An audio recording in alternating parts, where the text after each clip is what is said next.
Começamos agora mais um Café com CEO, onde eu, Alexandre Velilla, sempre trago um CEO e um empresário líderes em suas indústrias para falarmos de empreendedorismo, tecnologia, inovação e carreira.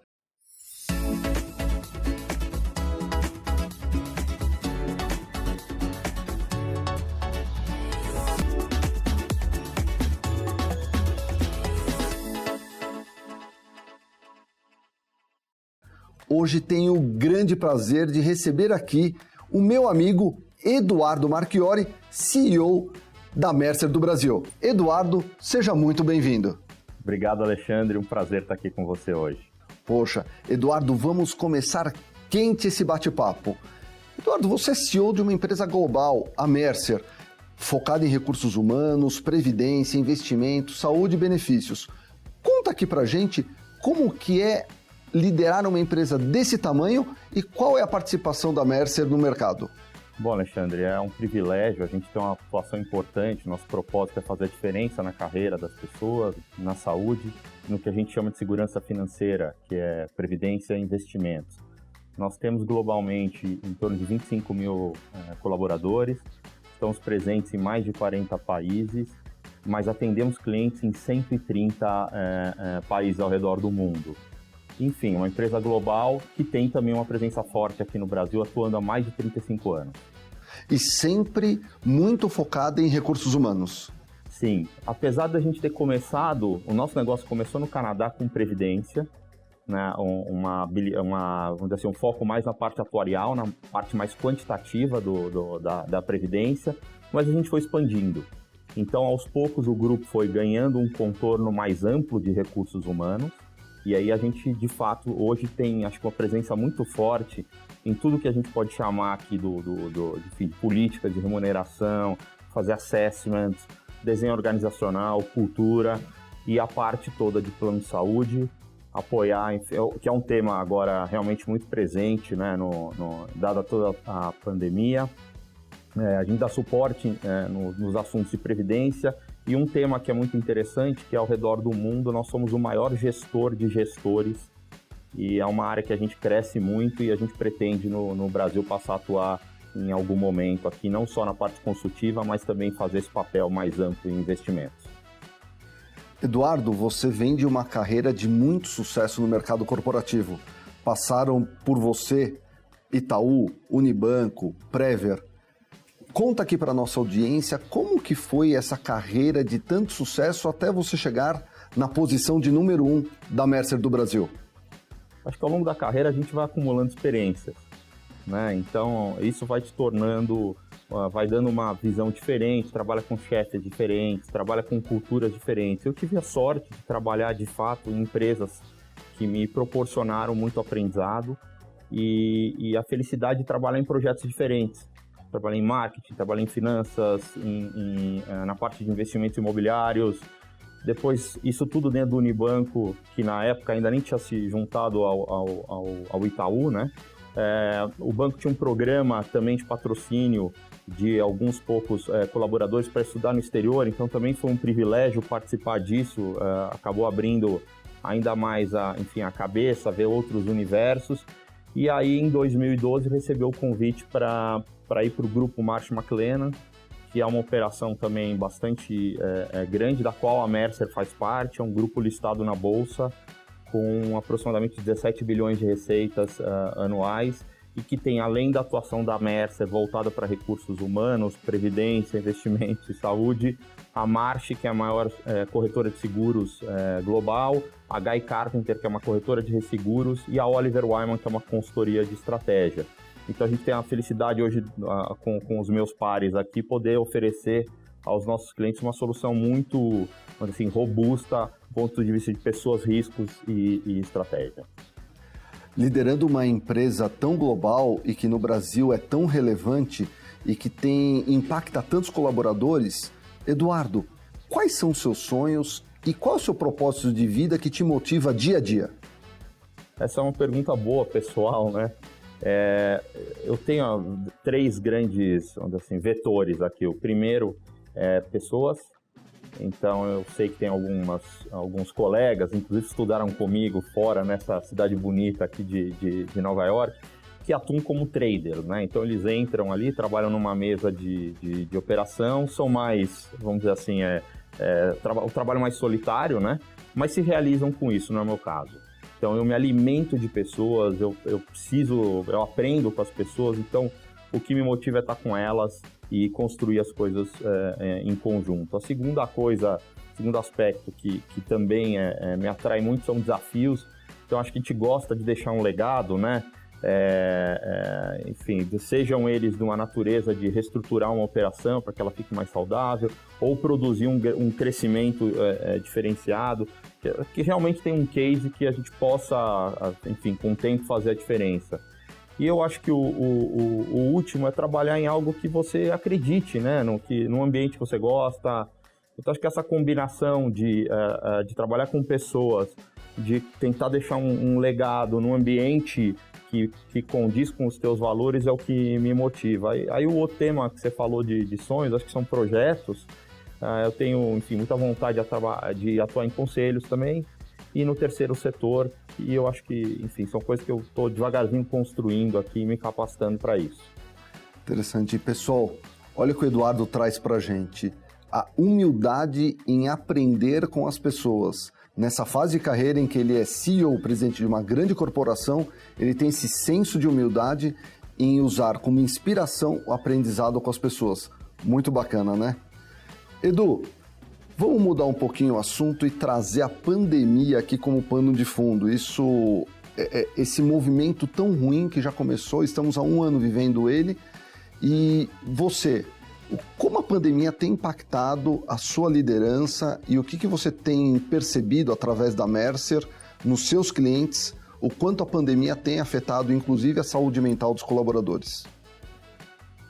Alexandre, a gente não tem como fugir dessa pergunta, né? A pandemia não tem lado bom.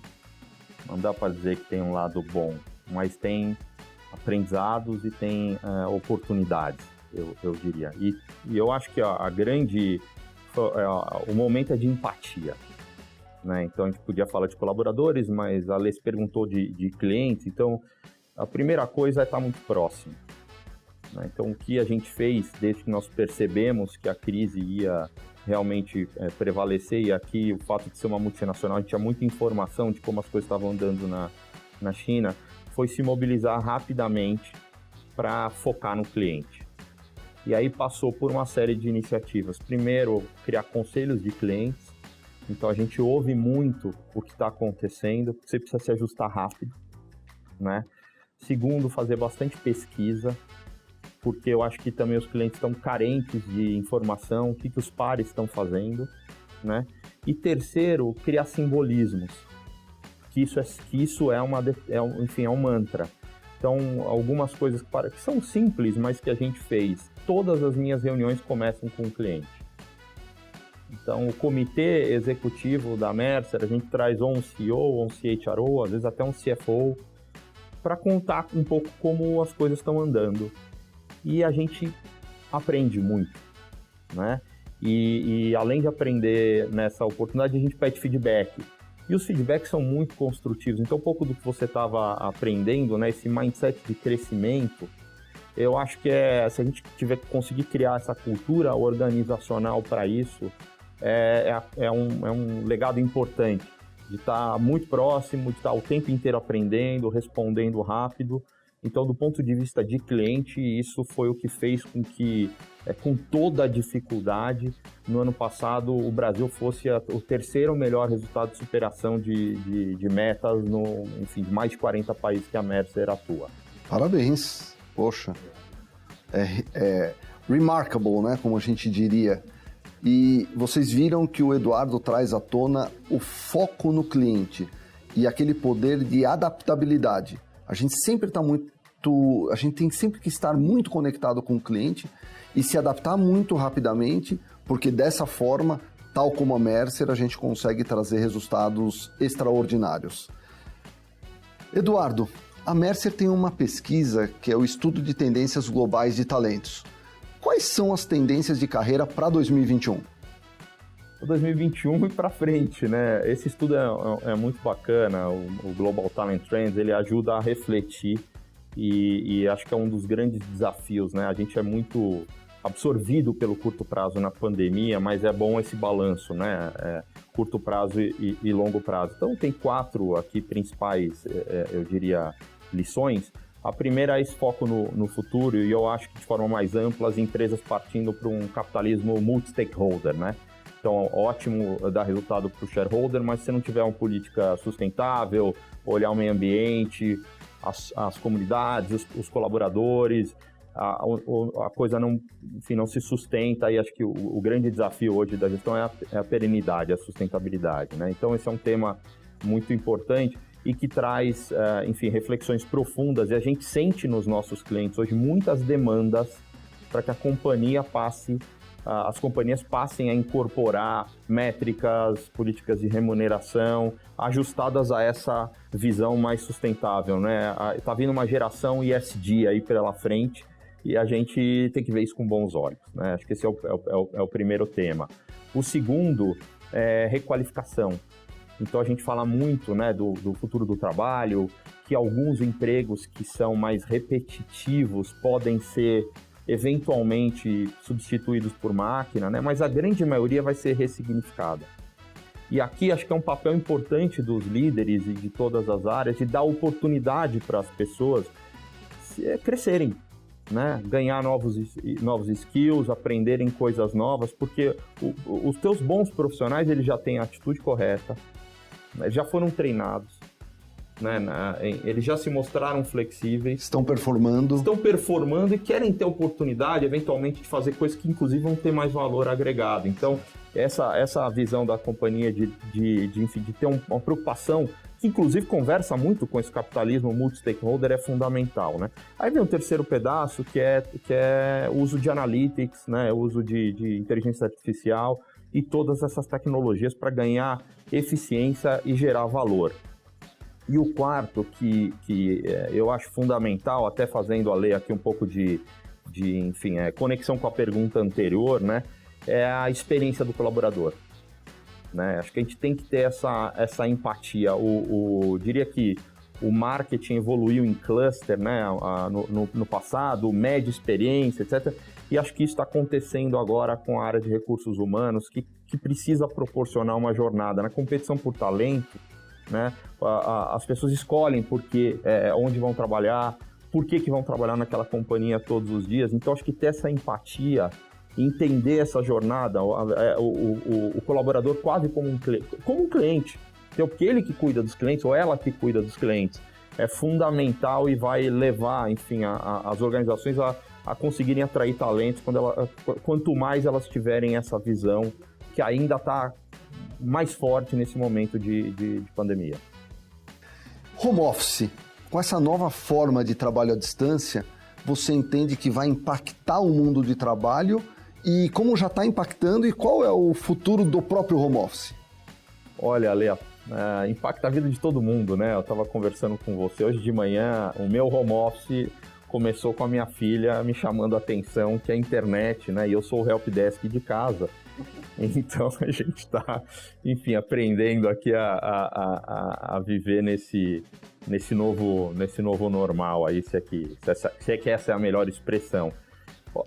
Algumas empresas são mais controladoras, elas estão vivendo um dilema grande, né? Como é que você controla com as pessoas trabalhando à distância? A nossa visão é que prevalecerá a confiança. Então, é importante ter métrica, nada substitui performance, resultado. Agora, uma cultura de confiança e uma cultura, ela muitas vezes é mais eficiente que o controle. Você, inclusive, economiza em controle se você tem uma cultura de visão de dono, né, se você tem valores fortes, estão todos alinhados para um propósito único. E isso cria, vamos dizer assim, essa visão cria um ambiente muito mais propício a uma solução híbrida, que é o que a gente acredita, né? Ressignificar o escritório, de você continuar indo ao escritório para criar cultura, para treinar, né? Porque tem um lado muito importante que é observar as pessoas mais seniors, dizer como elas fazem. Então, o grande cuidado aqui é como manter, é o que a gente está fazendo hoje, esse cafezinho, né? Então, as pessoas chamam isso de a troca do café. Puxa, eu vou lá tomar um café, tem um insight, e realmente as ideias acontecem com mais fluência, mais frequência, como você está fora daquela rotina. Então, como criar esse conhecimento dinâmico? Então, o termo que a gente usa é o conhecimento dinâmico. Enquanto você está operando em home office, como é que você produz muita troca? Mas a solução ideal a gente acha que é uma solução híbrida, que você vá para o escritório, porque é bom ir para o escritório, né? Então, lá é um espaço de troca, de construção, de aprendizado, sem a necessidade de ir por ir ao escritório. Então, acho que essa é uma grande mudança, é uma oportunidade, tem oportunidade também de eficiência e, inclusive, gerar valor, porque mudou, enfim, você não se sente mais hoje culpado, né, que eu acho que existia em determinados momentos essa sensação de, eu não fui para o escritório, mas no final você pegou 2 horas de trânsito, foi para o escritório e realizou a mesma função, o mesmo trabalho que poderia ter feito em casa e usado aquelas 2 horas eventualmente para você, para tua família e, enfim, para buscar um equilíbrio importante que a gente precisa tanto em especial nesse momento. Que ponto que o Eduardo traz aqui, né? E lembrando, né, o Eduardo é um CEO de uma grande empresa de recursos humanos global. Vocês líderes, vocês executivos, vocês que cuidam das equipes, vamos ter menos a questão do controle e muito mais a questão do ownership e da confiança com os nossos colaboradores. Eu acho que esse é o caminho e é assim que a gente vai ressignificar as relações de trabalho entre os nossos colaboradores e a liderança. Eduardo, outra área de atuação da Mercer é a área de investimentos. Quais são as tendências para esse ano e como que você vê o boom de investimentos em startup, pois só nesse primeiro trimestre a gente tem mais de 1,9 bilhões de reais em investimentos em startups. Conta um pouquinho das iniciativas, tanto com startups quanto inovação, dentro da Mercer. Ótima pergunta, que abre 2 dimensões, né, Ale? A primeira, eu diria, investimentos. A gente está num cenário diferente de juro real hoje. Então, no passado, a gente via investidores institucionais muito com portfólios mais imunizados ou com... a palavra talvez não seja imunizado, mas com portfólios muito focados em renda fixa, com um prêmio bastante bom, né? Você como um profissional aí com bastante experiência em finanças sabe disso, comprando título, né, do governo de longo prazo. Acho que a queda de taxa de juros real, né? A gente tem alguns riscos de inflação, mas a queda de taxa de juros real trouxe outra dinâmica, trouxe a busca por diversificação. Então esse pano de fundo, né, ele é muito importante.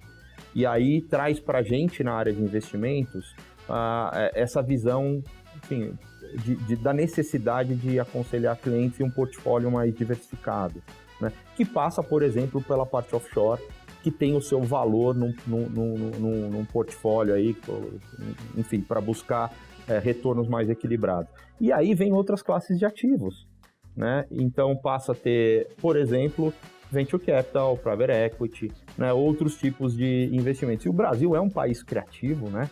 É um país de adoção de tecnologia. Se eu não estou enganado, nós estamos na 3ª posição, ou acho que é a 3ª ou 4ª, enfim, 3ª e 4ª na geração de unicórnios, né? É pungente. E acho que as startups têm uma colaboração fenomenal para dar para a sociedade. Várias delas hoje ajudaram a inserir, né, pessoas no mercado de consumo, fazem entregas. Então, eu vejo isso com ótimos olhos e acho que as grandes organizações têm uma oportunidade de cooperar, né? Vejo a Mercer como uma plataforma, né? A gente tem talentos internos, soluções globais, soluções próprias locais e a oportunidade de acoplar também soluções de startup. Então, nós temos nas linhas de negócios, né, seja saúde, previdência, investimentos, ou até em carreira, parcerias hoje com startups para prover soluções para os nossos clientes.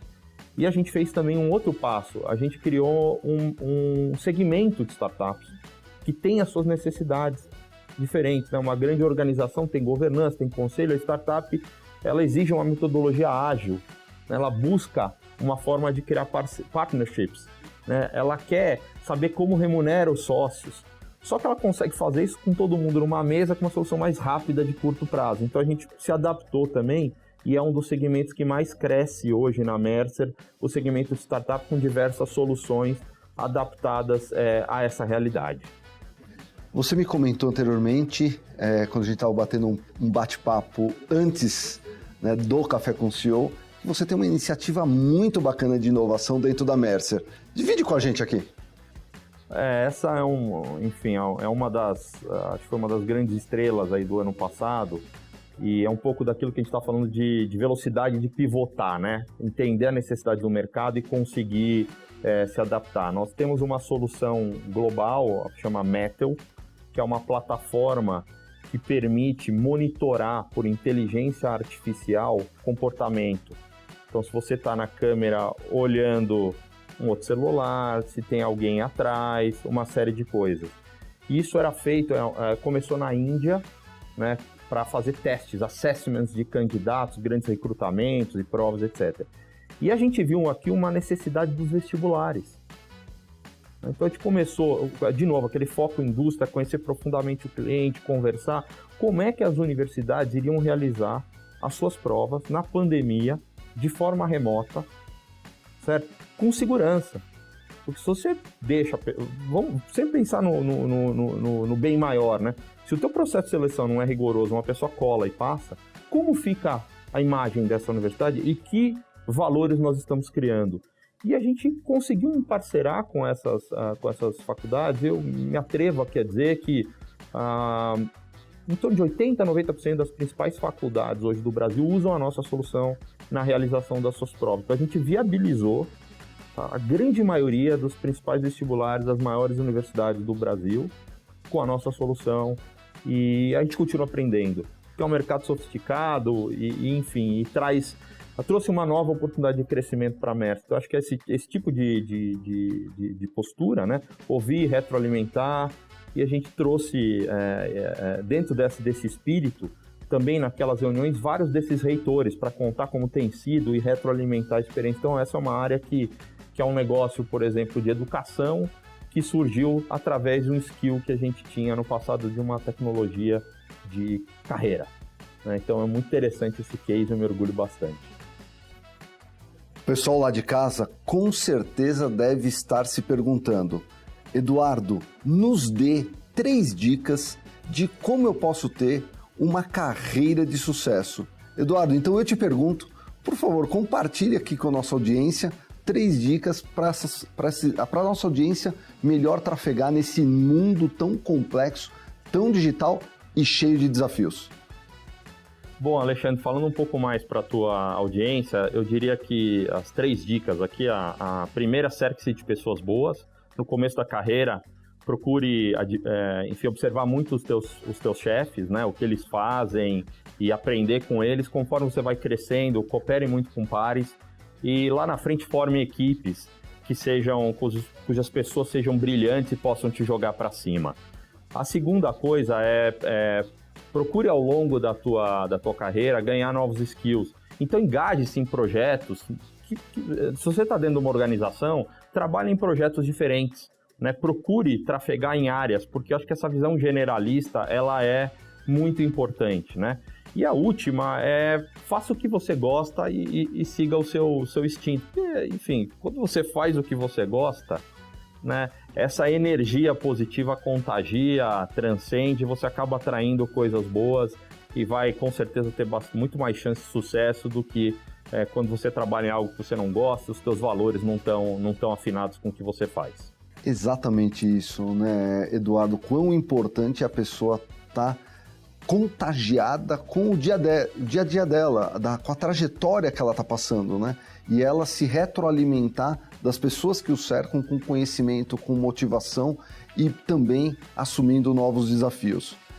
Em toda a sua trajetória, Eduardo, compartilha conosco um ponto que você percebeu de grande aprendizado e que poderia também incentivar toda a nossa audiência em aprender com os erros ou mesmo aceitar novos desafios. Olha, Alexandre, vou dizer assim, acho que tem uma questão muito importante. Hoje, no novo mundo, a gente tem que ter essa cabeça aberta a erros. E eu me lembro, ao longo da minha carreira, que alguns projetos não foram bem, né? Então, a gente entra, como num esporte, num jogo para ganhar. Então, você vai fazer o seu melhor, mas pode ser que aquele jogo você não ganhe. Mas a vida profissional é uma maratona, né? Então, aqueles primeiros 100 metros, eventualmente não saíram bem. Mas eu sempre fui incentivado por grandes chefes, e isso me marcou, para olhar isso como uma oportunidade de crescimento. Então, ok, aqui não foi muito bem, mas o que você aprendeu? Então, acho que esse coaching, né, para a própria autorreflexão e que pudesse fazer melhor a próxima etapa, e aí a maratona, enfim, ser vencida, é o que eu procuro fazer no meu dia a dia. Ver colegas com muito talento que, eventualmente, em um outro projeto, naquele instante, não tiveram muito sucesso. Então, dar esse conforto para esses colegas que têm alto potencial, que você está ali, né? E que faz parte do aprendizado naquele momento, eventualmente, não ter dado certo. Mas o que você pode aprender? Então, acho que essa mentalidade, né, a gente chama de growth mindset, né? Gosta de falar em inglês, mas é a mentalidade de crescimento, me marcou muito. Eu tive esse privilégio de ter bons gestores e eu procuro exercitar isso com o meu time. Infelizmente, pessoal, estamos chegando ao final do nosso programa.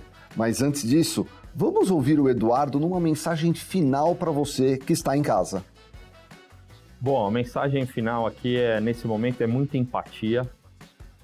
Veja o que está acontecendo, entenda. A gente está em casa hoje, vendo o que acontece com os nossos filhos, e eu acho que todos aqui têm que, nesse momento, estender a mão. Estender a mão àqueles mais próximos e pensar de uma forma mais coletiva, né? A gente está no momento que o Brasil precisa, o governo tem que fazer a sua parte, as empresas têm que fazer a sua parte, e nós todos aqui podemos ajudar cada vez mais, porque a gente vai com otimismo e com a participação de todos aqui, sair mais forte. Eduardo, muito obrigado pela tua presença aqui no Café com CEO. Tivemos uma aula hoje com o Eduardo Marchiori, CEO da Mercer no Brasil. Comentem aqui nas redes sociais e nos acompanhem. Até o próximo episódio. O Café com CEO é um oferecimento do CEOLEP, a melhor escola de idiomas do Brasil. Um futuro cada vez melhor com menos fronteiras.